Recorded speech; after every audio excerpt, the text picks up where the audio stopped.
Let's go! Herta lights it up, Newgarden pulls out. Here comes Palou on the inside. Watching Palou and Award in row 2 there, side by side. Palou will have the advantage. Does Award try to hang on and ride the outside? He told Kevin Lee, I just got to hang in there. I just got to hang in there. There's Kirkwood. a spinner. Kirkwood around. No grip on the outside of turn 1, and Kirkwood just learned that lesson. They're going to leave it green for now, let some of this racing play out. Lots of side-by-side action. We've heard the drivers talk about how bad it is offline. Let's see what happens with this huge draft down to turn 5. That's Santino Ferrucci, I think, getting forced off the track. He was looking to make a move on Felix Rosenquist, I believe, or was that Palou Award? That was Palou Award that got shuffled all the way back to 6th. And how about Devlin DiFrancesco moving his way up there in that blue and pink car? Nice work from the young Canadian. Kyle Kirkwood desperately wants that yellow to come out to try to get refired and stay on the lead lap. But right now it's all racing down into turn 8. And this is good news for Alexander Rossi. He has what I think might be the fastest car this weekend. He got unlucky in qualifying. His teammates now behind him, and his team can help him forward as Romain Grosjean's also starting to push. This is cool. Road America's long enough that the AMR safety team might be able to refile Kirkwood before the field comes around, but they need to hurry. And you may have seen in the background at turn 6, David Malukas going off there in the background. Now the full course caution flies. Oh, it was close. There goes Kirkwood. But good decision from IndyCar. You can't leave the safety officials there if you think it's going to be on the margin. For Kyle Kirkwood, this is what happened on board. So you got Joseph Newgarden there to your right. He's got clean air in front of him, but you know that the outside is a little bit slick. Oh, he gets into the back of Palou Award. That's why Palou lost so many spots and just spun as soon as he got offline. So just a little bit of a misjudgment there on the brakes from Kyle Kirkwood. Palou did a good job to hang on to it. Really good job. Unfortunate for Palou. He was being conservative, just riding his way through. And for Kyle Kirkwood, he's entering a big void of dirty air and just got in too deep as Michael's got to shake his hand. And look at Santino Ferrucci with Palou. This could be under review. You cannot move in reaction to a car pursuing and making a move from behind. Yeah, you saw the orange and black car, Palou Award pushing that black car off of Santino Ferrucci. 3 wide into turn 6. We saw that was Scott McLaughlin that's kind of started that, but then Benjamin Peterson getting forced out onto the grass there. That's too bad. He had a great qualifying performance. That's a tough break. There you go, the McLaren into pit lane. Look at this. See all these cars coming? Gosh, I think if you see that, if you're Kirkwood, you really might consider staying out. But Brian Herta's made the call, and he's won a lot of races on strategy, and it's getting crazy on pit lane as they break for the line. Kevin Lee. So we'll spot him as we see him coming in. Easy call as mentioned. If you're in the back, I see Felix Rosenquist coming in. Scott Dixon, Romain Grosjean are coming toward us. Will Power as well. These are quick cars. Remember that Scott Dixon car, massive crash. Kyle Kirkwood in the spin. We see coming in, as Brian Herta said, we want to get rid of these alternates. Felix Rosenquist is the first off pit road. Everyone is on primary Firestones to top off, so we've got an extra strategy involved in play now. Look at this mad scramble off pit road, and that involves Ryan Hunter-Ray. Colton Herta in the Gainbridge Honda at the front. Look at Marcus Ericsson and Devlin DiFrancesco. Again, you can pass as soon as the green is called, so that was a move into the final corner. But guys, look at Marcus Armstrong. We hadn't talked about him, up from 8th to 3rd. Now he's all over the back of his teammate Alex Palou in the white and blue car. You see the green car of Armstrong to the outside. What a run. Yeah, Palou's not letting him get through that easily. Newgarden and then Rossi. Devlin DiFrancesco really doing well here today. Qualified in 12th, moved up to 8th before that yellow. There's Christian Lundgaard going in front of Alexander Rossi. That is a pass for 5th or 6th. And now Palou Award's making a move on his teammate. So Palou Award ahead of Rossi, now down to 7th. As car 7, you can see him pop out there in the blue and orange car, trying to get him back into turn 5. Late on the brakes, pulls the move off. Not for long. Let's see if Award tries to cross him up. He tries, but he had to check up before he got to the back of his teammate. All the way at back, you see 2 wide with Scott Dixon approaching treacherous turn 6 right here. Scott Dixon, Romain Grosjean, and Will Power. These guys have all had issues together so far this weekend. Remember, Will Power said yesterday Romain Grosjean needs a punch in the face for something that went down in practice, and Grosjean knows that. They almost come together. That's going to let Scott Dixon, go by. There he is in that blue and orange PNC Bank machine. Will Power, big understeer now. He's got to be careful. Very little grip offline. If you get just an inch over too far to the left, Will Power's discovered already. You are in the grass and the gravel at high speed. Great run through the kink for Power. Absolutely sending it. And look at the benefit here. Yeah, a little bit of a lift from Scott Dixon, but outside is tough to pull off in the Canada corner. This is where they crashed yesterday and crashed hard. Dixon and Power. Big miscommunication. Dixon came across his bow. No contact that time. Hey guys, message from race control. Pato O'Ward has to give up 2 positions for the initial start and his conduct on that start. With Santino Ferrucci. Look at Lundgaard chasing Joseph Newgarden up the front straightaway. Lundgaard up to 5th and pressing. Impressive performance for the driver of the 45, the Vivid onboard here. Ray Hall, Letterman, Lanigan. It's been a very up and down season for them. Huge struggles at the Indy 500, but on the smooth road courses like the Indianapolis Grand Prix circuit and here at Road America, Lundgaard strong and strongly on the button with his left thumb on push to pass. Yeah, now that the push to pass is active, he's going to try to go the long way. It's not likely to work. Joseph Newgarden elbows out, pushes him off the track completely. Hip check into the glass. Oh, and that's Alexander Rossi goes by Christian Lundgaard. And now he's under threat from Devlin DeFrancesco, who's up to 7th. Looks like turn 3, Felix Rosenquist maybe? Still running, no damage seemingly to his race car. Yeah, there it is. We saw Joseph Newgarden have an issue there. I think maybe Scott Dixon as well in practice. We've seen issues everywhere throughout practice, Townsend, but wonder if he had any help getting there. Look at this little cross-up move from Simon Pagenaud making a move. Rosenquist was fresh from a podium in Detroit 2 weeks ago, so he'll get back on track and try and make up for lost time. Rinus VeeKay there in that blue and white number 21 direct supply on that car with Scott Dixon right behind him. Let's take a look again at Felix Rosenquist. Rinus VeeKay on the inside, boom. Yeah, that's an easy call for race control. There's the help you were talking about. Now, if you're an official, you're going to watch this and say, did Rosenquist block? I don't think I saw anything to suggest that. No, that's just VeeKay forcing it. That should be an easy, avoidable contact penalty. This is Romain Grosjean, the Delaware Life Honda. That looks like turn 3 again. I wonder if there was help once again. And his car is stalled. I can tell by the body language, the visor's up as the hands collapse on the steering wheel, and an already challenging weekend for Romain Grosjean goes straight into the sandbox. Now we're still lap 12. This puts us right in the pit window. Oh, he dropped his left rear right into the grass on approach. Unforced error. Nobody else around.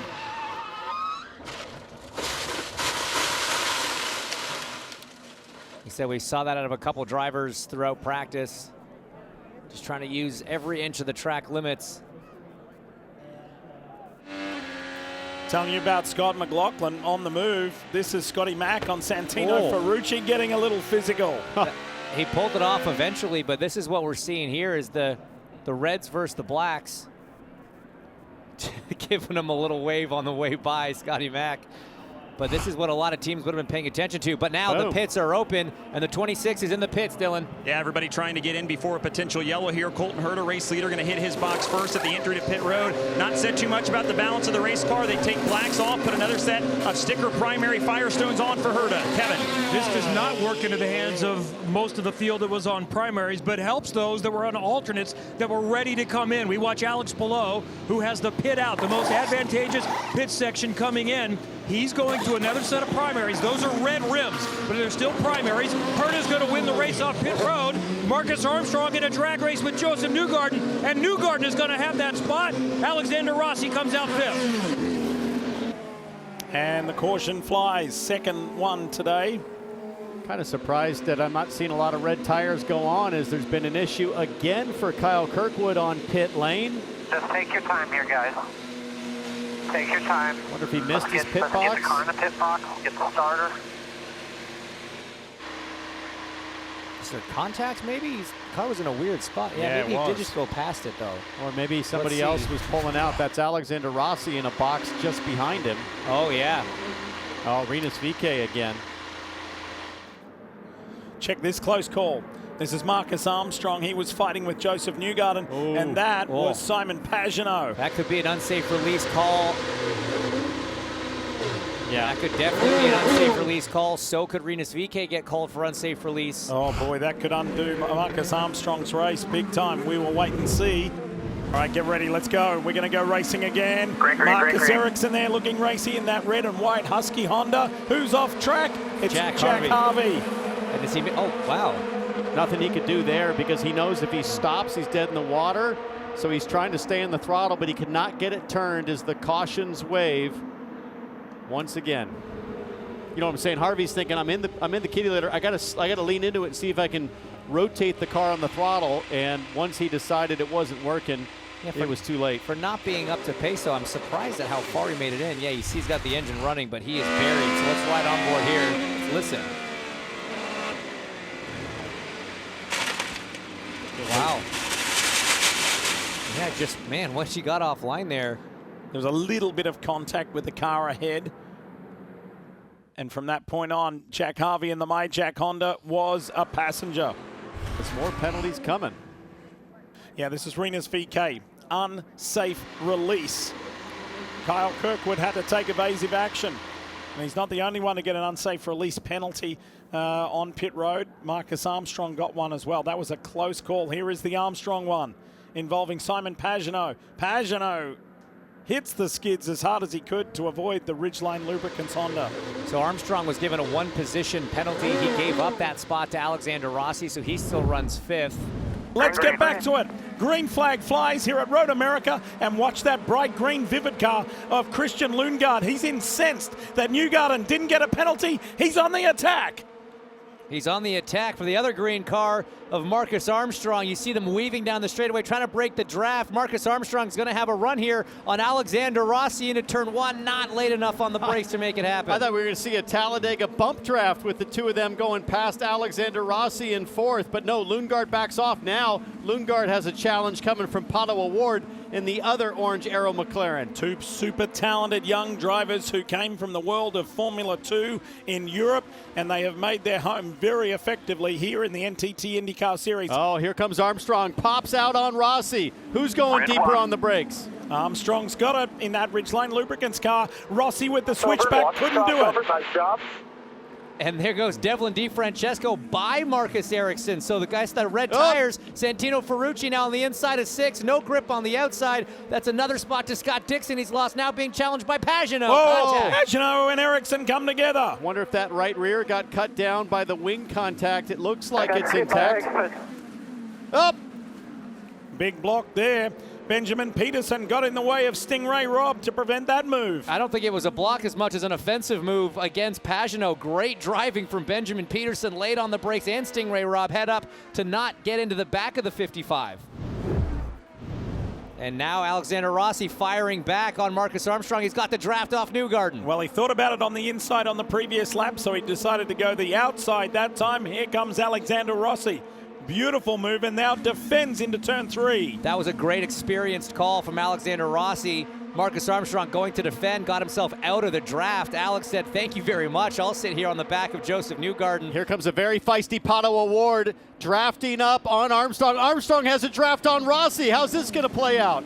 Tucks back in, and now Award thinks about it on the inside of Armstrong. Meanwhile, speaking of Palou, Newgarden grabs second and contact with the championship leader. Wow, I did not see that run coming. Great save, though, from Alex Palou in that blue and white car, and second on your screen there, the number 10. Newgarden throwing picks and blocks and shoulders and elbows like he plays offensive line. And now here's his young charge. Wheel to wheel with Rossi. Yeah, you got to back out of that one, but now he's got to defend from Palou Award. He's got there. Oh. Palou's there. Pretty heavy squeeze, but Palou Award not going to lift. And how about Christian Lundgaard taking advantage? How quickly can you go from 3rd to 5th or 3rd to 6th as Armstrong now back to 7th? And all this battling means drivers are using their push to pass. You see it in the pylon there, the seconds remaining. 200 is what you started with, and The guy that's smiling right now is Colton Herta. He's not had to use it at all to defend, but as all these cars behind him race each other, they're burning that push to pass, and that's going to be a huge advantage for the 26 later in this race. Tell you what, though, Joseph Newgarden's catching him. He was boasting more than a 2-second lead. That's down to 1.3 now. Here comes the PPG Chevy. David Malukas, the HMD Dale Coyne car, comes to a stop. Looks like extras to the carousel as the full course caution comes out. Fourth one of the day, lap 24. How many laps of caution will this be? Does it open up the second to last stop for all these cars? Yellow flag pit stops are underway, and Alex Palou comes in and will just barely beat Joseph Newgarden out. Then it's Colton Herta coming out third. Keep in mind, the top 8 before that had not done their mandatory stint on the alternate red sidewalled Firestones. Some of those maybe with an advantage that have primaries the rest of the way. Scott Dixon, he pitted from 9th, all took Shell fuel as well. Dylan. Colton Herta lost the lead, and he sort of half stalled. The car chugged when he went to take off from the pit box. That may have been all that he needed to lose a couple spots and fall back to third.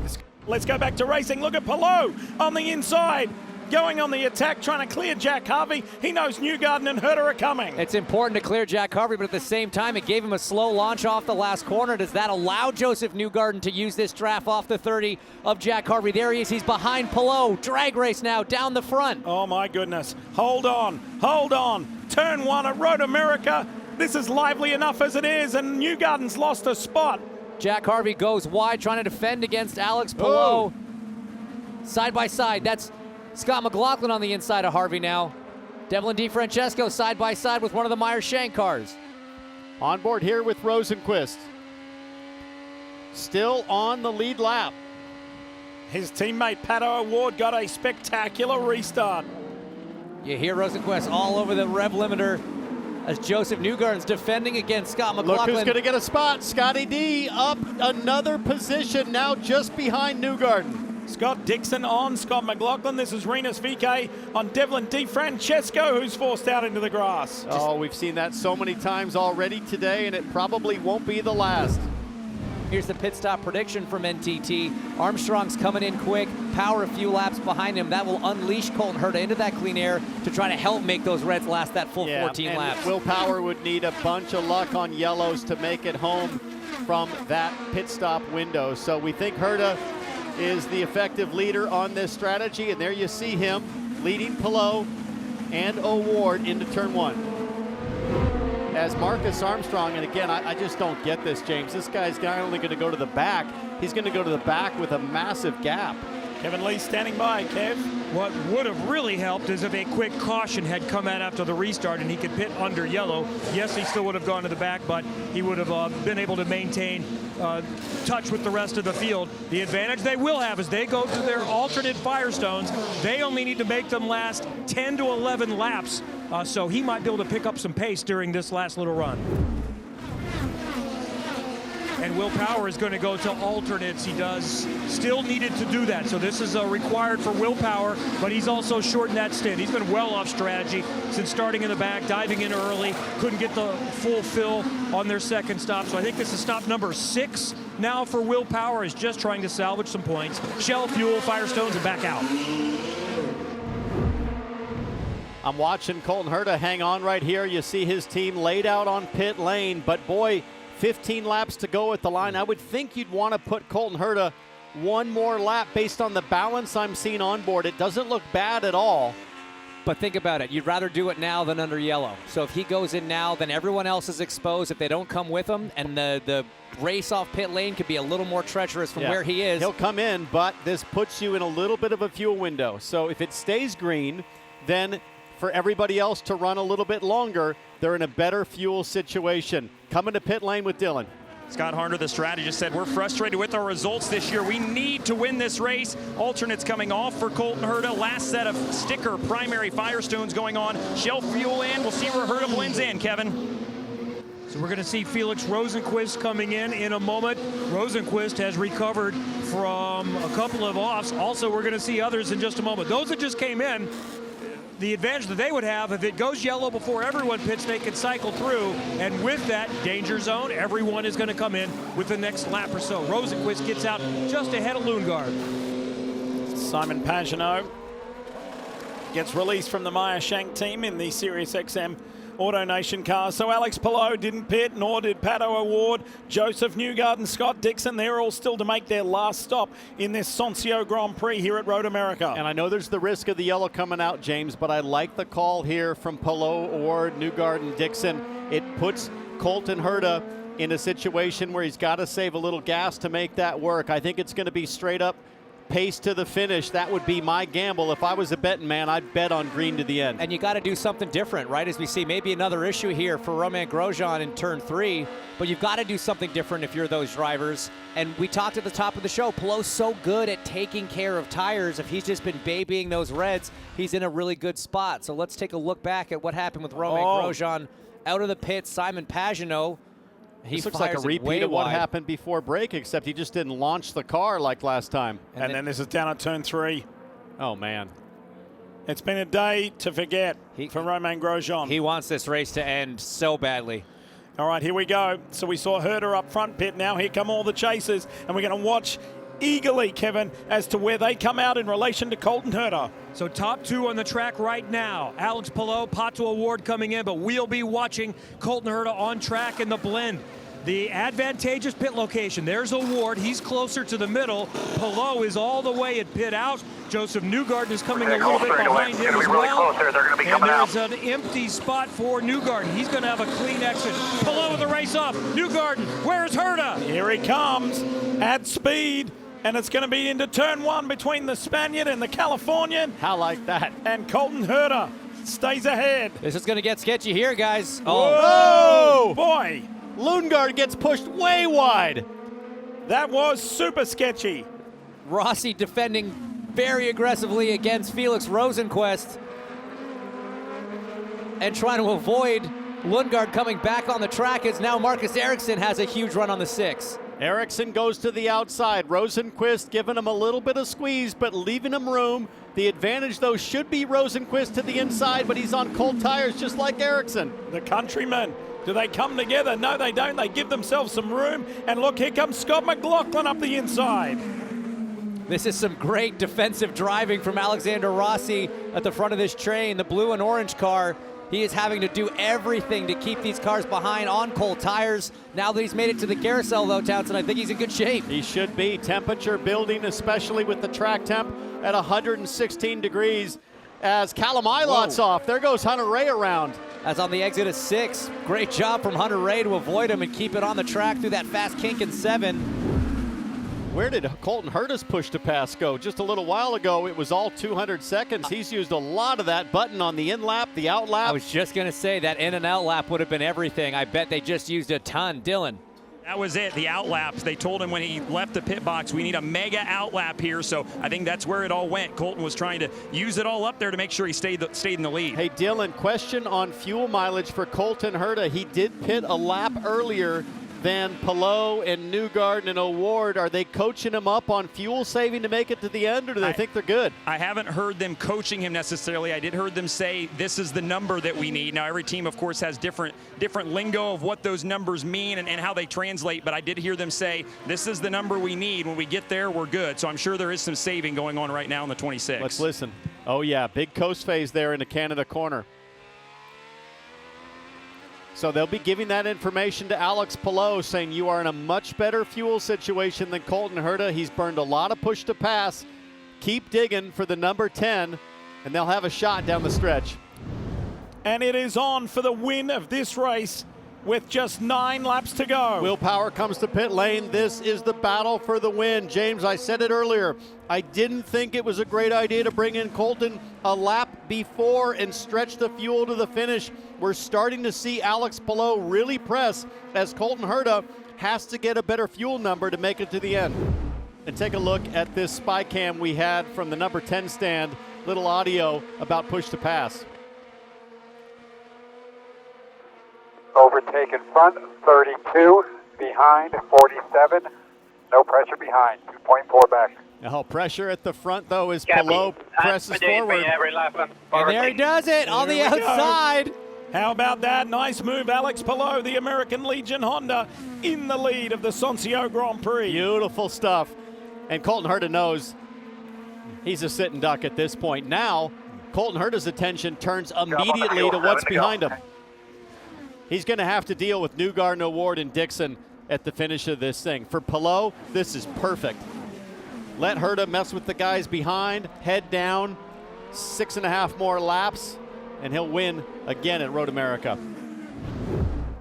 Newgarden gets a run on Herta. Yeah, and unfortunately, Colton Herta cannot fight. Oh. He cannot defend. He's simply trying to nurse this Gainbridge Honda to the end, but that's a long way to go. 6 laps around the 4-mile monster that is Road America, and there are more coming. There's more lining up. At this point, if you're Colton Herta, you're just thinking, why? How are we in this situation? Why don't these guys have to save fuel? And it just comes down to that 1 lap difference, a 4-mile racetrack. And it's a massive amount of fuel difference pitting a lap earlier. Here's a replay of Will Power in the Verizon Chevy. What happened through the kink? Oh, boy. What an incredible save. I mean, especially that last snap. That looked like Simon Pagenaud last year here. That big old bump off track. Let's enjoy what we're seeing. Here comes Pato Award up the inside and will take over 3rd place from Colton Herta. Shocking. Colton Herta's going to have a trouble finishing in the top 5 as Scott Dixon's going to pass him going to turn 3. Dylan. Well, hey, we see Pato Award on the move. Keep in mind the day he's had, got hit by Kirkwood on turn 1, lap 1, fell to 7th, had a blocking penalty earlier where he had to give up a spot. Then they've been battling that rear bar issue where the car isn't handling exactly as they wanted it to. But after their last 2 races at Indy and Detroit, they just wanted to come here and frankly finish. They've had 2 DNFs in a row, so a finish in the top 3 is certainly just what the doctor ordered to kind of right the ship for Pato here. Yeah, that's nice. The Stingray Rob off in turn 3, is it? I think it's the carousel. It's the carousel. Wow. That's a big off. Look at all the rocks and dirt that he just brought back onto the track. Right on line. That's a great save, though. We saw Pato Award go off there in practice this morning in warm-up. Let's have a look at it here. Oh, boy. Pretty late in the corner. Just keeping it off the wall. We've talked about it all weekend. Carousel kind of works like an oval track corner this weekend with that new asphalt. You get just a little bit offline and you're chasing it right up the tracks. All right, there's the white flag. 4 miles to go for the American Legion Honda of Alex Palou. There's Newgarden. Award and Dixon just seems to be pressing pretty hard now. Does Dixon make a move? He used a lot of that push to pass just then up the front straight, and he's going to have a shot at Pato Award down turn 5. This is 3. Get ready for the big downhill run. Seems like Dixon's just struggling to get close enough through those medium speed corners. This looks like another good run, James. These tires are long in their life. Both drivers are going to be all over the push to pass button. Award still pretty conservative on that, so they've got plenty in the bank, but they're running out of points on the track to capitalize on it. They probably can't just drain it all because they're still needing a little bit of saving as we see the number 11 Marcus Armstrong off in the carousel. And that's about where Dixon and Award are approaching as they finish this lap. After this corner, they're entering the carousel. It looks like Armstrong was just getting going again. There comes Palou. Oh boy, Armstrong's not in a great spot right there. Whoa! Right at the entrance of the kink with his teammate in the lead. That was close. That's going to be talked about in the Monday morning meeting, no doubt. You bet. But Palou got away with it. Well, you see on this car, with the American Legion, it says be the one.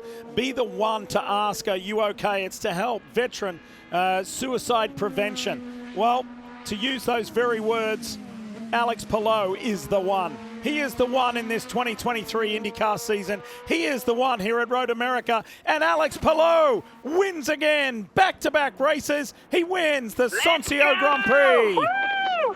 Thank you, bud. We have marveled at your perseverance through whatever the situation is, and in this case, it was a crash in practice to come back with a car that you really hadn't driven. How did you survive this weekend and get it back to victory lane? It's been an amazing weekend, honestly. We started with a lot of speed. Big mistake by my part in practice too, but it was amazing. They had only an hour and a half to rebuild all the car. We went back on track and it was even better than on practice too. So I'm super happy. They gave me the pit stop that gave us the win as well. So yeah, cannot thank them enough. It was an amazing day for the number 10 American Legion Ganassi car, and we're gonna keep it going. Watch the Honda Indy 200 at Mid-Ohio, Sunday, July 2nd at 1:30 p.m. on USA Network.